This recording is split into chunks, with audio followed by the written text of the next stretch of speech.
Hi everybody, Scott here from the Introvert Power channel. In this video I'm going to give an INFJ's take on the ENFP. So I've got a whole heap of notes here. I'm just going to be referring to the notes and then going into each point and seeing where it leads. So the first thing that sort of struck me looking at the ENFP is their extroverted intuition is, the sort of broad sort of scattergun of ideas and exploration. It's just like lightning almost, just sort of going out there. And I sort of picture the lightning, it's like, you've got the main shaft of lightning, and then you've got all of these little parts of the lightning that come out on the side, really for fine points of light.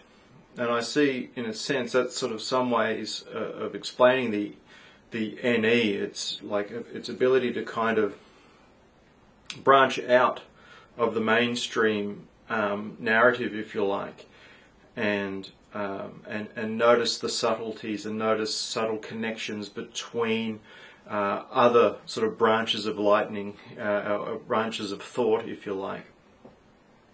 So, they're always searching for meaningful connections, and they're really optimistic-looking people. Like they're always up, off. Most of the time, their default is quite a positive, outgoing presence and exploration of ideas and life experiences. That is just where that NE just sort of soaks in all that information. And an endless search for connection and meaning, just constantly, especially in the early years, just soaking in as much life experience and other people's life experience as possible. Getting into the lives of people, finding out about how people live their lives. It seems to be more people focused. So they get as much experience in their NI as they possibly can, and then all that information sort of gets pulled down into them, where they develop their value structure through their introverted feeling. They discover the sorts of things that give them passion, that give them drive, and they build that value structure through the extroverted intuitive experience. Their impact on others is kind of an indirect, direct way. It's like they motivate through influence, and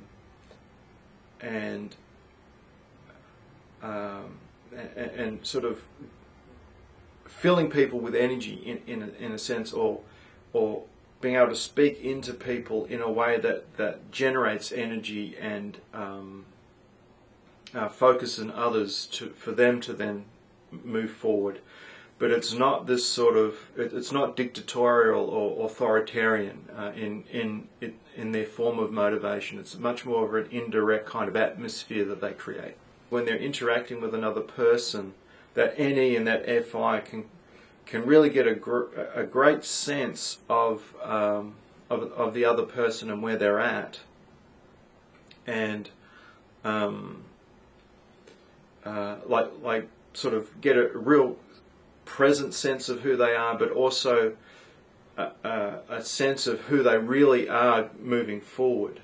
Like they can get a real sense of the future you, and then be able to provide information again indirectly that could motivate that person to move forward into who they into more of who they really are, if they take it on board. This NE, it's kind of like a nuclear bomb of energy. It's just always on. It's like tireless in its ability to think outside the box and make all of these seemingly direct connections between everything. Put that NE in another person, they just couldn't handle it. They would crumble pretty quickly under the weight of its activity. But it fits perfectly within the ENFP. So ways I've sort of looked at describing NE, it's like free flight. It's just kind of out there, that perceiving function. It's sort of just, like a free radical. It's just going wherever it needs to go. It's very action orientated in the sense of that extroverted function. Essentially, it's out. It's working itself out into the world. And the ENFP is like a crusader. That NE is like a crusader. Being driven by their value system. It's out there trying to actualize and impact the world. But the crusader doesn't have swords and guns and all of that. These weapons are more, weapons of influence, of giving people a sense of who they are, empowering people, reconciling people. For the ENFP that has that mediator gifting, they can influence relationships quite strongly. And then this introverted feeling is very grounded. It's like a tree. You've got the tree top. The tree top and all of its branches is NE, and then the root system underneath is very much FI. It's very, very grounding, and of course because it's introverted, people don't see it. But I think people can see it if they look hard enough. In contrast to the crusader. The FI is like the flesh and blood of the ENFP. So the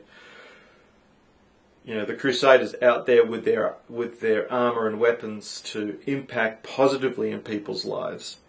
And then underneath is this FI flesh and blood. The mortality of the ENFP, which very few people see. The reality is they're trying to make the world a better place by helping people in the world and making the world a better place. And in a sense, they just do that by being there.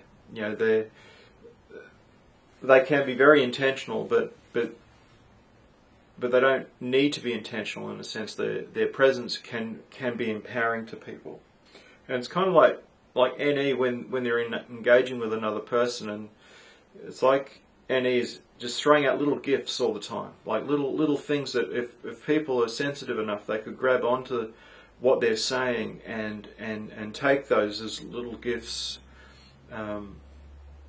whether it's encouragement or information that might be of benefit to the listener, that could empower their inner and outer world if they are attuned to what the ENFP is saying. So NE and FI sort of enables a holistic embrace of people. So people can feel known inside and out when they're in the presence of an ENFP.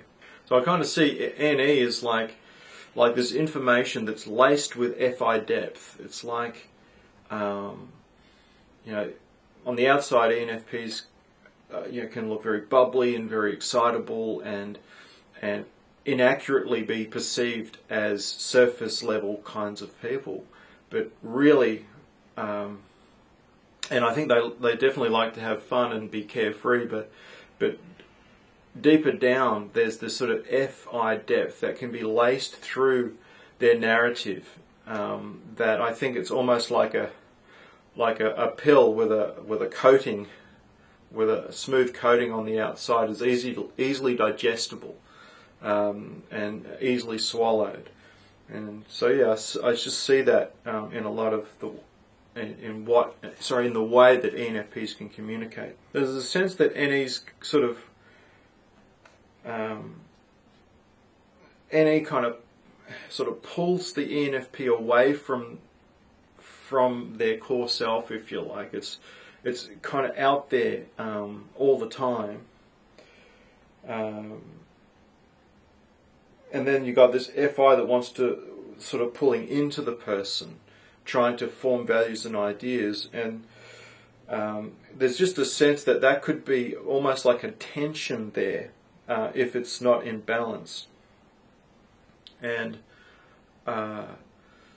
it's like the FI needs time to catch up to what the NE is gathering, and some downtime, and sort of times of relaxation and even meditation could be times for the ENFP to find their centre again, to find balance in the system, in their system. But again, with the misunderstanding of who ENFPs really are, people could miss what's really going on in the interaction with an ENFP because they're too busy getting caught up in the energy of the NE and not seeing the deeper purpose of the ENFP. So they can judge the ENFP as not not very smart or very flighty, and with that judgment sort of blocks them off from seeing the actual depth that's coming from the ENFP. And that could be felt behind the scenes. I think an ENFP could feel that judgment or that feeling missed or misunderstood or unappreciated. But that'll be certainly happening in the background because the NE can sort of act like a bit of a camouflage to what's going on underneath. So I was thinking about ENFPs and their desire to kind of experience everything that people experience, to gain all of this sort of knowledge of people so that they can be of benefit to people. I was thinking, I wonder if that causes ENFPs to run into problematic situations and actually have negative experiences in order to have the experience, or whether they gain those sorts of experiences. I'm sure that does happen, but I wonder if ENFPs also sort of vicariously experience the negative experiences through the experience of other people, through their interaction with people. They hear something that a life experience that somebody had that turned into a negative, and by getting inside the person's experience, especially with that FI, but also NE, that they essentially have the negative experience vicariously through the other's experience, and then they can take that information forward into their lives. Maybe they have an ability to do that, maybe more so than other types. So sometimes I see ENFPs, they almost look like FE DOMs, because they're so optimistic, so positive, quite bubbly, quite smiley people.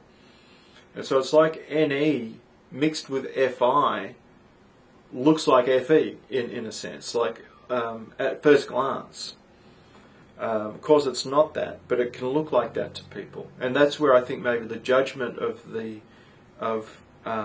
ENFP comes from, is people see it as not consciously as like this is FE, but they just see kind of this happy-go-lucky person and miss the intelligence. So it's just interesting that those two functions kind of can camouflage them to look like FE when they're really not. I think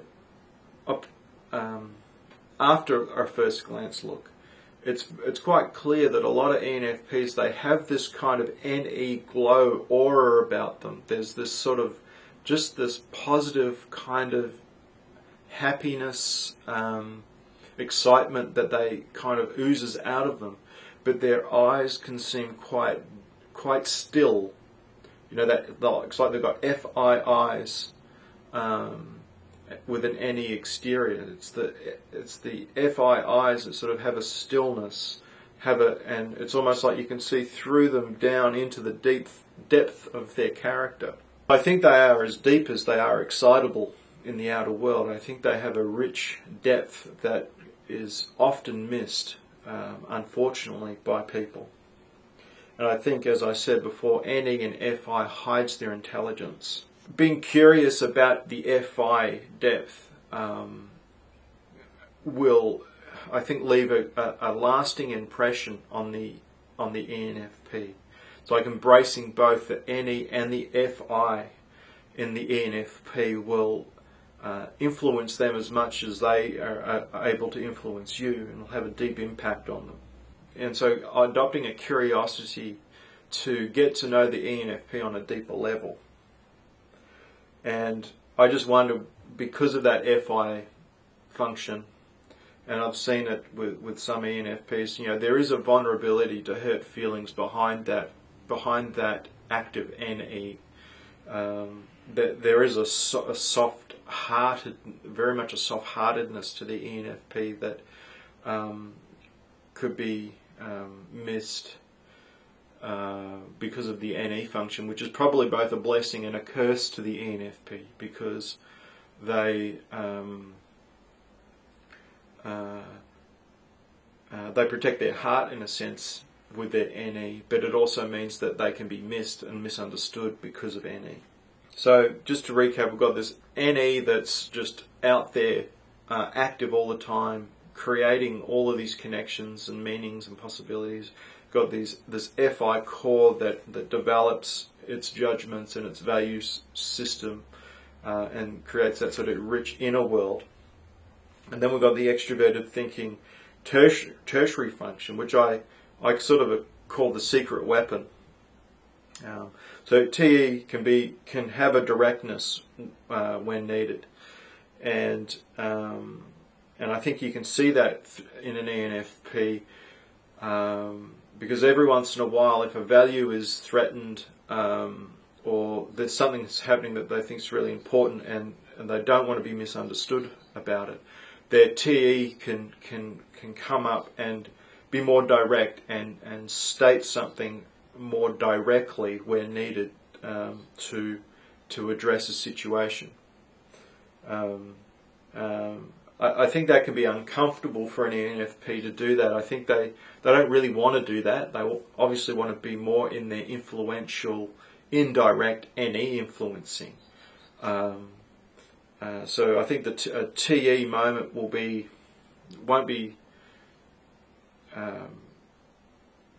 may not be experienced as very, because they're NFs. We'll kind of feel the harshness of their TE at the same time as the others receiving the TE boundary. But it's really important that function be allowed to happen, because I think it acts like a shield.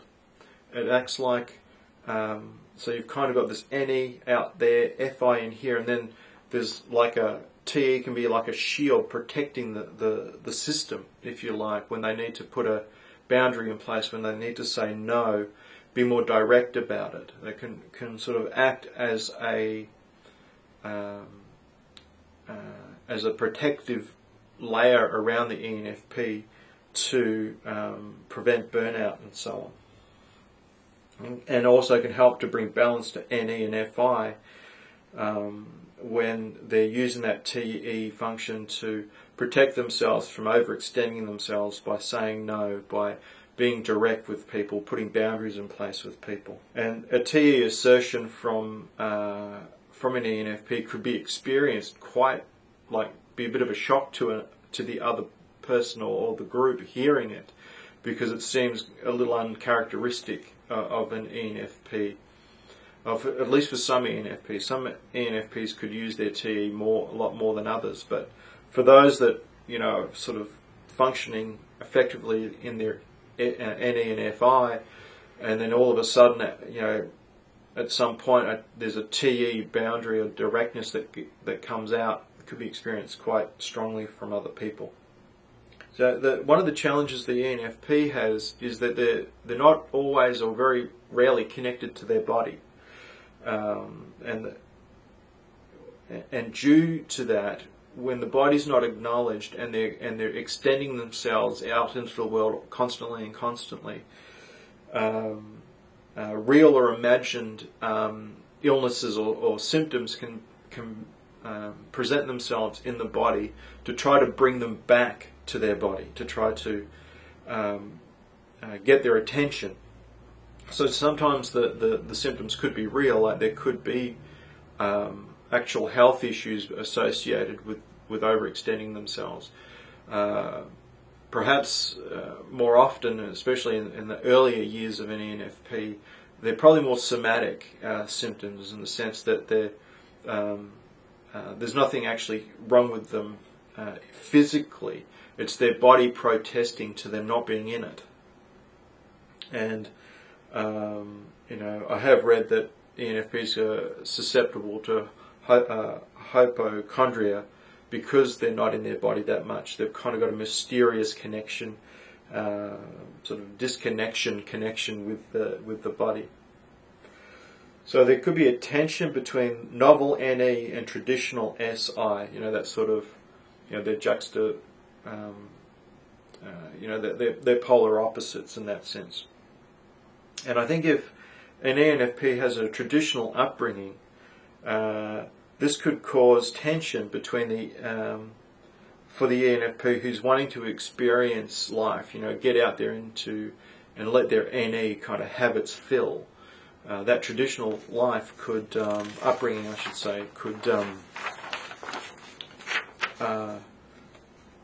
because in a sense they're having a traditional upbringing will instill some values in the ENFP, and if it's overly restrictive, the upbringing, then when they get a bit older, that NE might want to just explode out into experiencing things. They start to see people having life experiences and seeing all different types of people they want to interact with, and then they could have a conflict with their current value system that they're brought up with, and that could be something quite challenging for an ENFP. It could also be beneficial in that the values could actually protect them from harm, but at the same time it might restrict their NE from being able to explore life and develop that dominant function. So I think NE can sometimes cloak potential or upcoming burnout. It's like a great camouflage system, and in that sense, I think like dominant SI users. Thanks, Sammy. Dominant SI users, I've noticed that they're on and then they're off. All of a sudden, their body just kind of goes tired, and it's not like a gradual tiredness. It's like they kind of dive quite quickly, and they recognise it instantly, and they respond to that, and go to sleep, have a rest or whatever. But I think ENFPs, because that SI function is inferior, they can keep going and ignoring those introverted sensing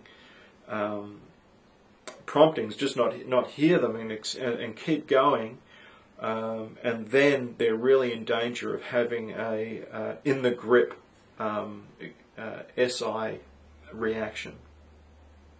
So ENFPs are altruistic in their present, so they're self-sacrificing. They're wanting to benefit those around them. They want to serve others. So it's sort of ironic that because I think ENFPs, they self-actualize when they're actually helping others to self-actualize. But in the pursuit of self-actualization, by actualizing others, they're vulnerable to burnout, which kind of sabotages or undermines the actualization process. But I think I'll speak a bit later about how I don't think that's really an issue long term, but it's just an interesting way of looking at it. The way in the grip situation could occur is that NE and its constant alertness, its constant activity can lead to muscle tension. Like the body is just can't cope with that, the level of sort of the level of activity that's being generated in NE, and muscle tension, if prolonged, can lead to exhaustion. And a vulnerability to getting in the grip of the introverted sensing function. So you can imagine, like if you were to hold your fist like tight, before too long there'll be tension in the hand, and if you keep doing that, eventually it'll cramp up, and then it'll get very sore, and then you might not even be able to open it up. It's just essentially it's in the grip. It's stuck in the grip, and that may be a good way of looking at it. So burnout and exhaustion, in a general sense, can be a part of a lot of ENFP's development. It might be, just something that they NE up here, SI down here, and the exhaustion that can come in there is like as they're going along in life, it kind of will be doing this. As it's sort of teaching and helping the ENFP to recognise their body, to as the body continues to sort of let them know that they're actually in a body. And so I see that it can actually just be a part of development and not a big deal in a general sense. But I think there could be extra vulnerability for an ENFP if, for whatever reason, their top other three functions are underdeveloped. One of the things that could cause the function to be underdeveloped in more than just a general average degree would be due to their childhood and family of origin, upbringing influences. So there can be short-term SI in the grip reactions. You know, it could be a few hours or a day or a week. But then I think there can be this sort of ongoing SI in the grip reactional way of living in an ENFP that's more chronic, which it would be more connected, most likely connected with family of origin issues. So a child with a very, very restrictive childhood, even one where there was forms of abuse, could find that they either grow up to have a really rebellious NE and just explode in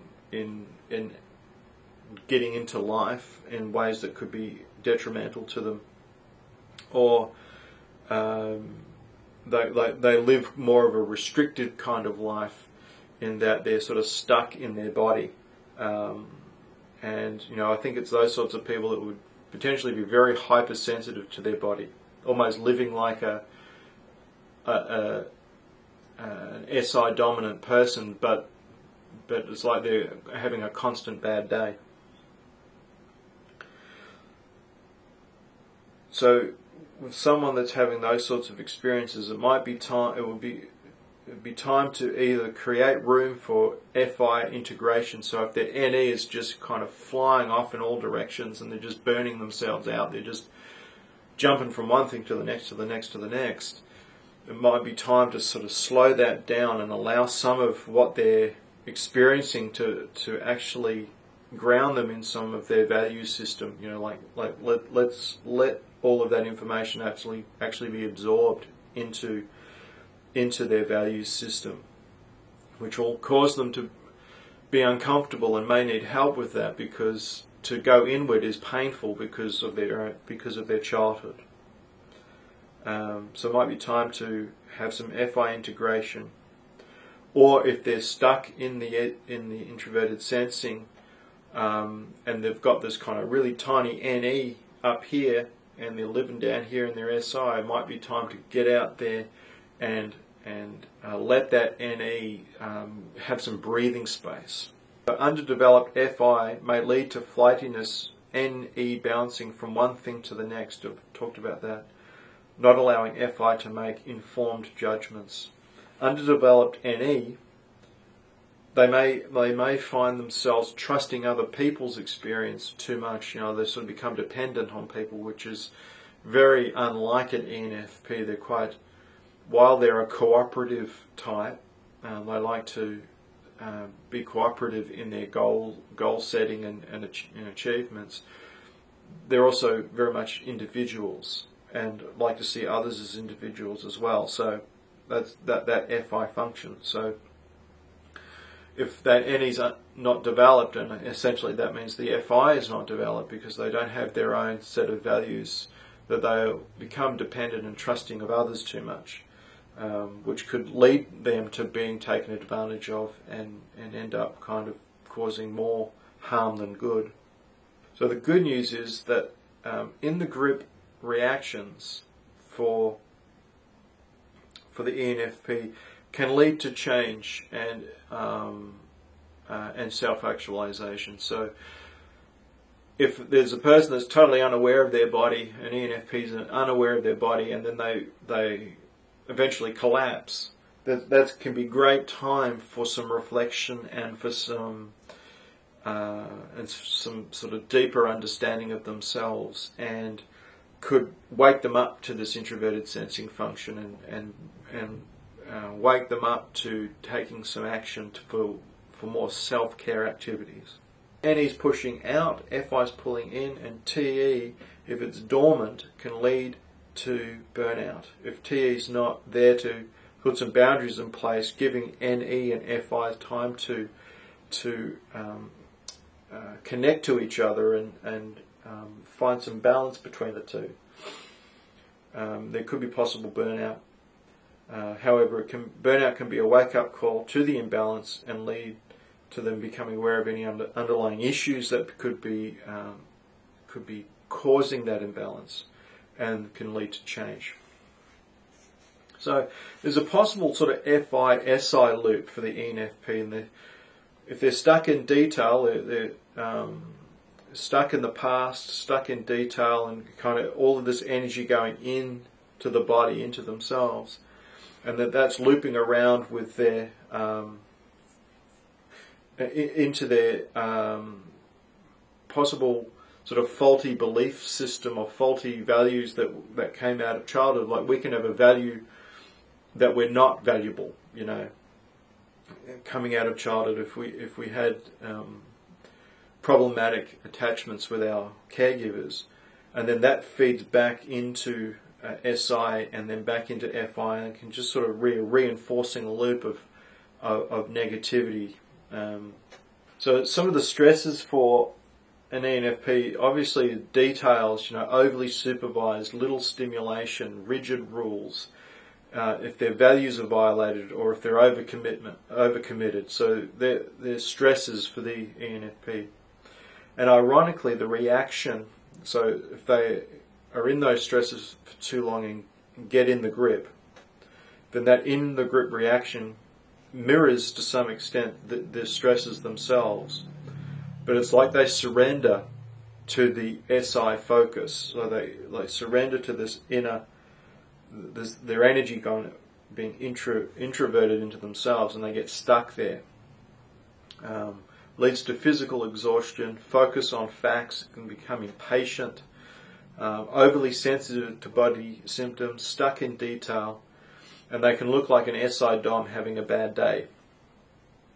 And that will lead to possible withdrawal, depression, obsessiveness, focus on body, and it's just stuck on the inside, very unpleasant for them. So, as an extrovert, with their energy going inward first, be very uncomfortable, draining, uninteresting, unpleasant, inaccurate, and just overall a yucky place for them to be. So possible remedies for ENFPs stuck in their introverted sensing, or if they're just simply exhausted. A remedy essentially is to stop and allow themselves to be in the grip. And what I mean by that is, like, be in the body for a bit.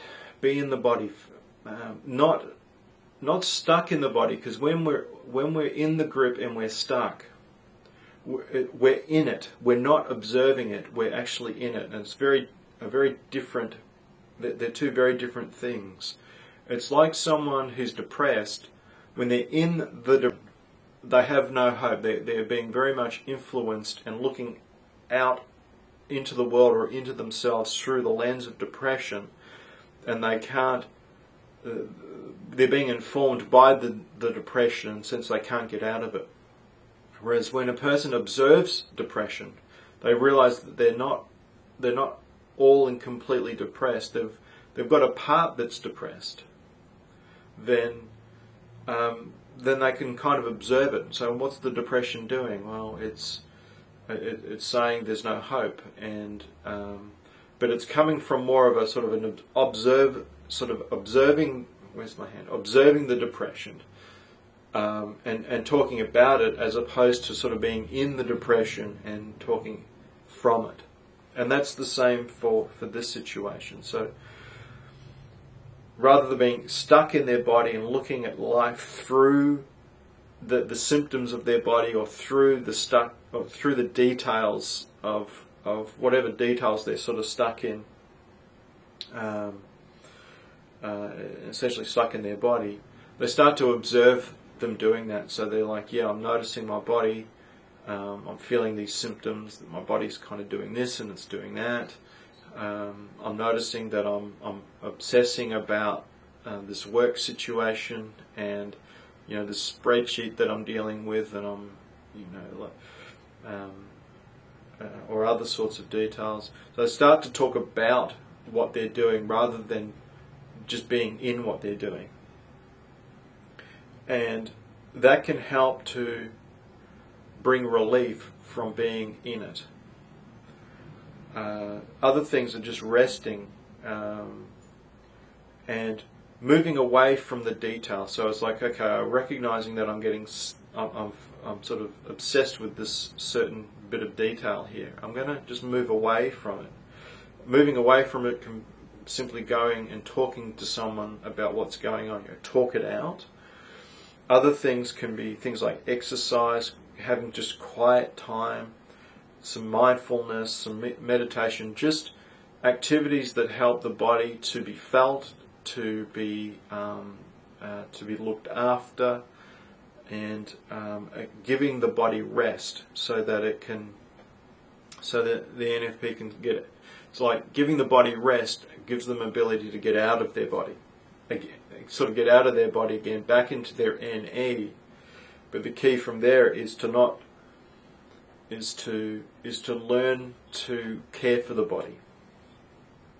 So this process, these remedies of just allowing the body to recover and the mindfulness, meditation, these sorts of things can lead to an awareness of the body in a healthy way, and over time allows awareness of the early warning signs and overload. So hence quiet time meditation is a great medicine for protection from burnout. This will also help to bring greater relationship between NE and FI and allow SI to influence the system.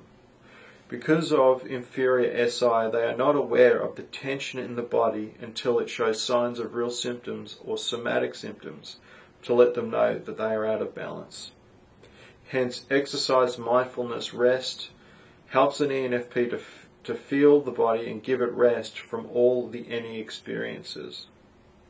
If you'd like to see the extended session on my take on the ENFP, looking at their journey of self-actualisation, as well as them in relationships, and also their an in-depth look at how they go about championing the other types, check out my Patreon page with the link in the description.